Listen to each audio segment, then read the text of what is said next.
Have you heard of Sebastian Fundora? If not, let me introduce him to you. He's an American professional boxer who's gaining attention worldwide.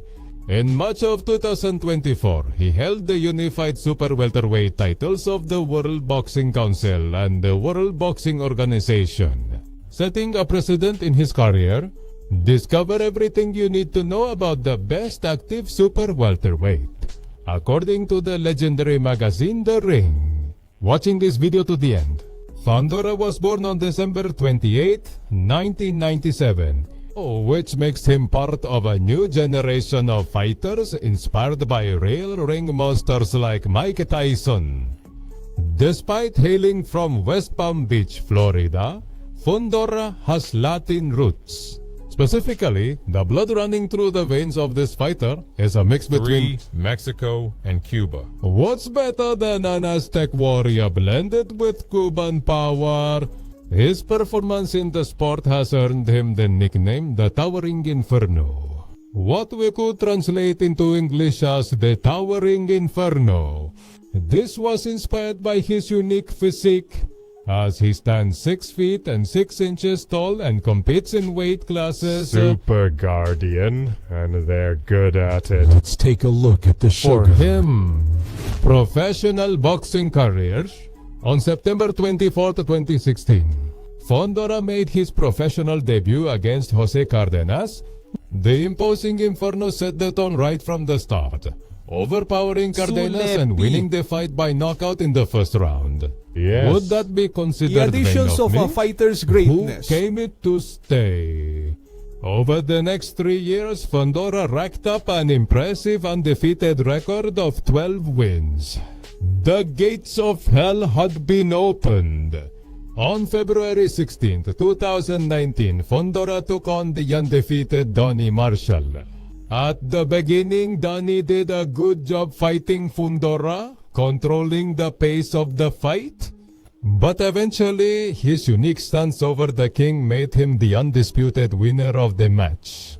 In the third round, Fundora won with a clean knockout.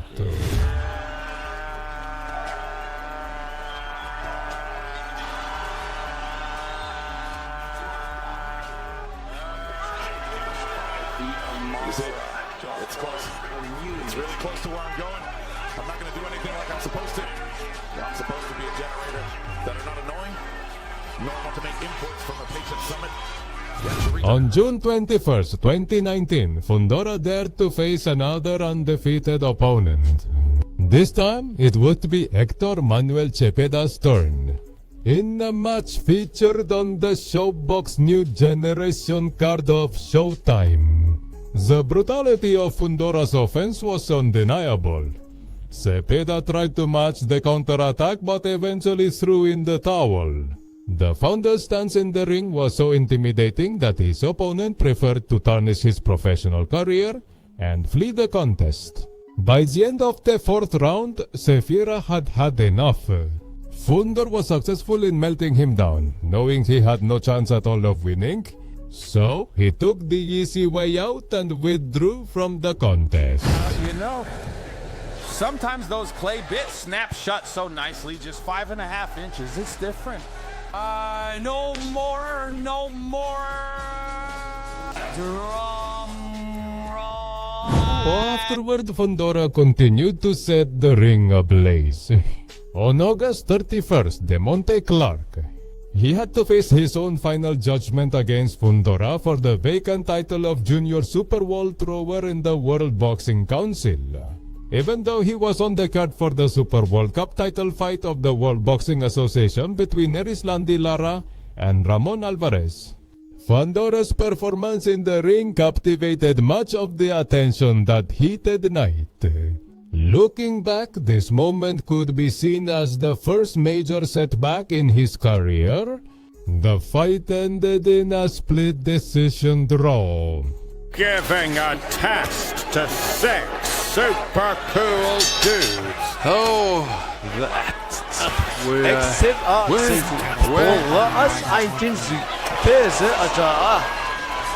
Their decision is a short term. But that didn't demotivate him. Fundora worked harder for what was to come. The undefeated fighters kept knocking on the doors of the imposing hell.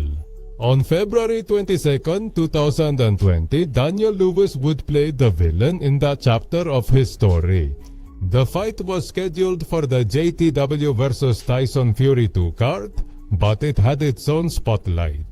This time, Fundora tasted victory once again by winning through a unanimous judges' decision.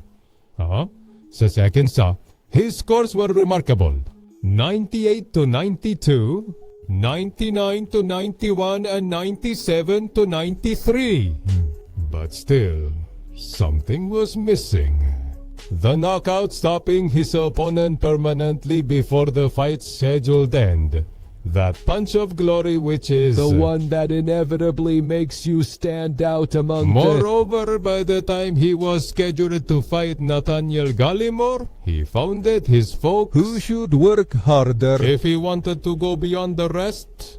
On August 22nd, 2020, the imposing Inferno lived up to its nickname. From the beginning of the contest, Gallimore seems to have studied his opponent enough to put up a fight. But eventually, he was embraced by the flames of hell. With an exquisite stance, Fundora won the fight by knockout in the 6th round. Oh, sit down. There it goes.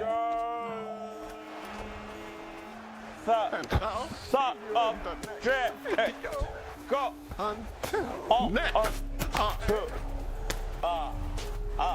Wait! On December 5th, 2020, Habib Ahmed was the new name added to their list of victims. Since its confirmation, it was known it would be his last damage fight. Fundora felt the pressure to finish with a bang, as everyone would remember this fight. From the get-go, Fundora's aggressive offense set the tone of the fight. Ahmed did well to resist defeat during the first jump, but couldn't do much more in the second. Fundora put on a swift performance by winning through a knockout in the second round. Being inside and getting into all sorts of trouble and opening 54 is normal. Again, a flurry of punches to showcase his true talent. I gotta say, Portofero has to take him on. Ahmed needs to move his head. Cole is inside, and that's it. That's all. His next fight wasn't until May of 2021. With almost 5 months out of the ring, rumors swirled that Fundora's muscles had begun to cool off. But the events of that 1st of May night proved it was the opposite. The imposing winter truly asserted itself against its rival Jorge Cota by knocking him out in the 4th round. As if it wasn't enough, Fundora took it upon himself to deliver a jaw-dropping performance for the judges. They put him in the lead 30-27 at the time of stopping the contest. Dorf can't stay there and take a picture, as they say. Beautiful color. Looks hurt. And Dora looks like he's setting them up right now, throwing big shots that are landing. Might be less. The ref's coming over. A hard left hand, and that's all. On the 6th of December, 2021, Sebastian Fundora's name would echo through the sports press worldwide after his match against Sergio Garcia that night. In a previous elimination for the super lightweight title of the World Boxing Council, despite being on the undercard of the lightweight bout between Gervonta Davis and Isa Cruz, Fundora managed to captivate the audience with his exquisite display of boxing. Once more, the fight for the title would go the distance, with the outcome being rewarding for Fundora. Not by unanimous decision this time, with scores of 115-113, 118-110, 117-111. From this moment, even bigger challenges awaited. Doors D. The mighty winter. Fundora vs Loban. Fundora faced Erickson Lubin for the interim World Boxing Council Super Welterweight title on April 9, 2022. Once again, Fundora's tough stance was enough to intimidate his opponent sufficiently.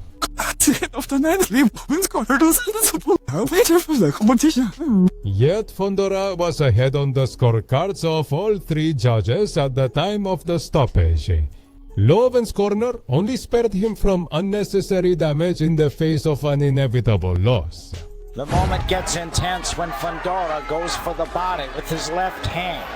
Africa connected by another Africa vessel. Fundora versus Ocampo.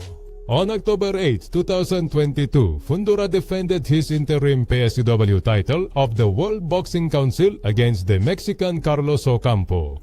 In Carson, California, this clash of Aztec blood was tight, stretching the battle to the last of the scheduled 12 rounds. Once again, the winner was in the hands of the judges. Fundora experienced true hell for a few tense minutes while the decision was being communicated. When the announcer took the center of the ring, Fundora was able to retain his title by unanimous decision. But this fight. So you see, I threw that jab, and yet the battle's intensity diminished. Fundora versus Mendoza. Fundora's second major setback in his professional career occurred on April 8, 2023.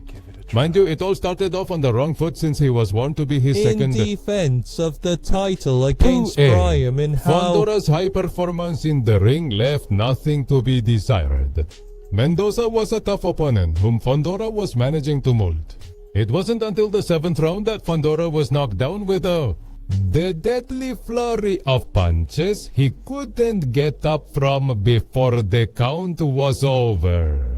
Until that moment, he was undisputedly ahead on the scorecards of 2 of the 3 judges in the venue. Once again, the mighty hell had to work hard to stoke its flames. Fundora vs. Tesuyu.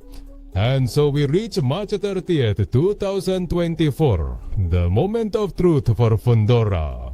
At the Rindle T-Mobile Arena in Las Vegas, a match was expected. Head into the ICBH for the vacant super welterweight title of the World Boxing Council. Yet fate had his way, leading him to the main event for the World Boxing Council title, as well as for the super welterweight title of the World Boxing Organization from Team. This turn in his journey in the sport occurred when Kate German withdrew from the fight with Tsuyu after an injury during a training session. But for Fundora, it would be the living proof of the saying, no harm comes without some benefit. After one of the toughest battles of his entire career, 2 explosive fights of exquisite boxing, Fundora will be declared the winner by the judge's decision. What the heck are you doing? I know all sorts of soccer fans, so trust me. As a song, Satan to us. Howling Inferno, Once again, the imposing winter. He showed that more than just a simple defeat was needed to extinguish his flames. If you've made it this far, I thank you. Remember, there's no better way to support my content than by leaving your like on the video. Do you think Fundora really has something unusual about him? What will lead him to mix it up with the greatest in the boxing Olympus? Or just another fleeting talent? Let me know what you think in the comment box.